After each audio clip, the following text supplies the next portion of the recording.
بسم اللہ الرحمن الرحیم۔ السلام علیکم ورحمۃ اللہ وبرکاتہ۔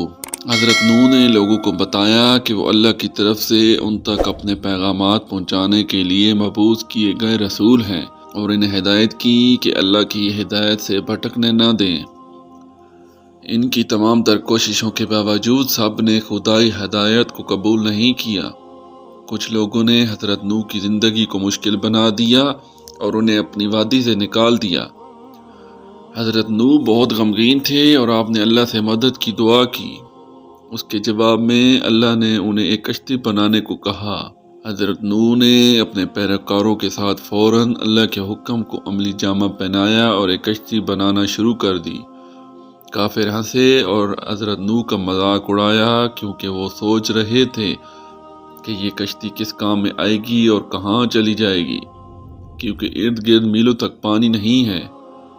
ایک دن جب کشتی تیار تھی، گہرے طوفانی بادل جمع ہوئے اور اس کے بعد بجلی اور گرج چمکی۔ آسمان سے موسلادھار بارش کی بوندیں گرنے لگیں اور زمین سے پانی اچھلنے لگا۔ اسی لمحے اللہ تعالیٰ نے اپنے نبی کو حکم دیا کہ وہ ہر قسم کی مخلوق کا ایک جوڑا کشتی میں لا دیں۔ پیروکار ایک دم جانوروں کو جمع کرنے لگے۔ ایک بار جب تمام جانور جہاز پر سوار تھے، نبی نے پیروکاروں کو کشتی میں لے جایا۔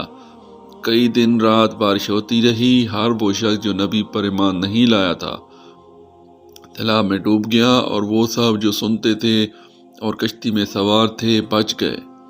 پھر ایک دن اللہ نے طوفان کو ختم کرنے کا حکم دیا، زمین کو پانی نگلنے کا، بارش کو رکنے کا، ہوا کو پرسکون کرنے اور بادلوں کو صاف کرنے کا حکم دیا۔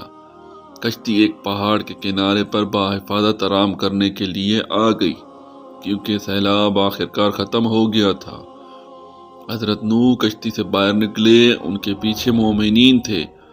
جب ان کے پاؤں زمین کو لگے تو مومنین نے گھٹنوں کے بل گھیر کر اللہ کا شکر ادا کیا کہ انہوں نے خوفناک سیلاب سے بچا لیا۔